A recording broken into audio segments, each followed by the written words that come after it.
Welcome back, everybody. Today we're going to be talking about the president's decision to pull American troops out of Syria and the amount of flack that he's been getting for it. So I'm going to start off by taking a look at an article from VOA by Jeff Selden, published on September 24th, 2019. New report to Congress warns against Syria pullout. A panel of former national security officials and other experts are calling for the White House and lawmakers to halt the U.S. military withdrawal from Syria or potentially face dire consequences. Now, we've seen almost a universal backlash against the Trump administration, stating that, it's going to create a power vacuum, you're going to abandon our allies, the Kurds, and that they've done so much to help defeat ISIS that you're going to let Turkey just roll on in and engage into their ethnic conflict of taking the Kurds out in the area. Trump's argument is that he wants to end endless wars and he wants to, get American troops home. And that's probably the political angle that he's running for, but it's important for us to take a look at the grander scheme of things. In the past, we have seen Erdogan, the president of Turkey, move closer and closer and closer to Russia and other strategic, opponents in the area, particularly Russia and Iran. Now, Turkey and Russia have already, they've had their issues in the past when it comes to dealing with Bashar al-Assad in the Syrian conflict. Particularly, I think it was, 3 or 4 years ago that, Turkey's military had taken shots at Russian troops and a Russian aircraft defending their borders from a Russian flyover.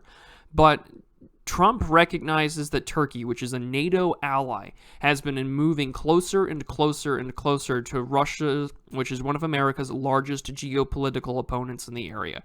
This is a huge issue for the United States because it is one of our major gateways into the Middle East. It gives us access to the Mediterranean, and it allows us to have nuclear missile silos in the region, as well as to have us as a military springboard to take a look at what's going on in the Caspian, on the Eastern European borders, along Russia, as we engage in our allies within Western Europe, and our new allies in Eastern Europe, as we take a look at Belarus, who wants to increasingly move to the west. Poland keeps asking for more military forces in the area, and strategically our closest partner and ally in that region needs to be Turkey.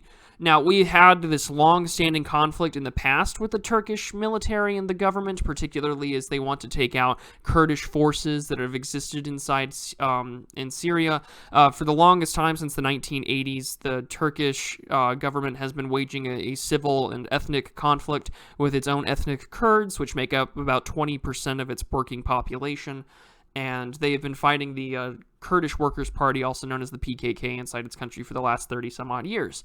Now, they're probably going to roll out and do the same, fighting back against the Kurds that have built up a sizable military force and position thanks to Western arms from the UK, from Germany, and the United States. They do not want these groups to embolden their own ethnic conflict inside their own borders. That is the last thing that Turkey needs, is more instability, which in the long run would probably lead to a more authoritarian power grab from Erdogan, even furthermore than he's gone on.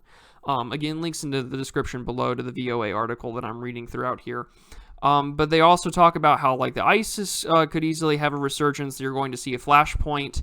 The conflict could grow worse, than they argue, saying that there's a stronghold for terrorist groups, you have Syrian rebels, and then between Russia and Turkey and loyalist forces for Bashar al-Assad, the Syrian president.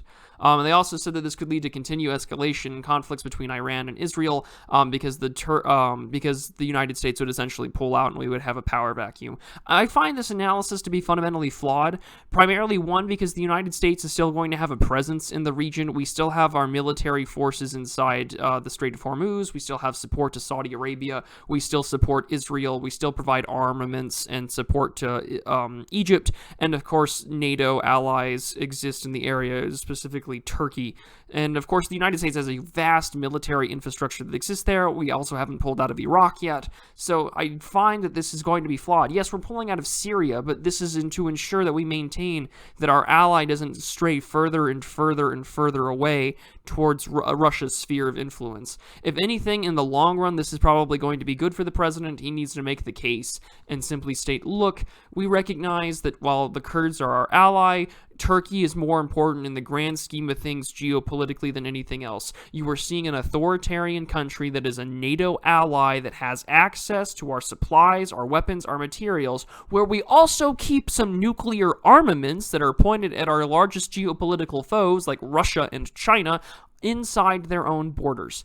It is absolutely important that we maintain a healthy relationship with Turkey at all costs. And the realpolitik scale of things, it is essential.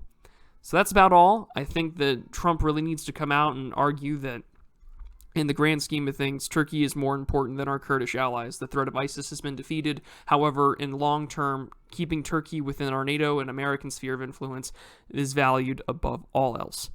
So if you like this kind of video and you like this kind of content, be sure to leave a like and to subscribe. That is always greatly appreciated. And if you want to share your thoughts on these issues regarding American foreign policy and our withdrawal of troops from Syria, leave a comment down below. I'll see you guys next time.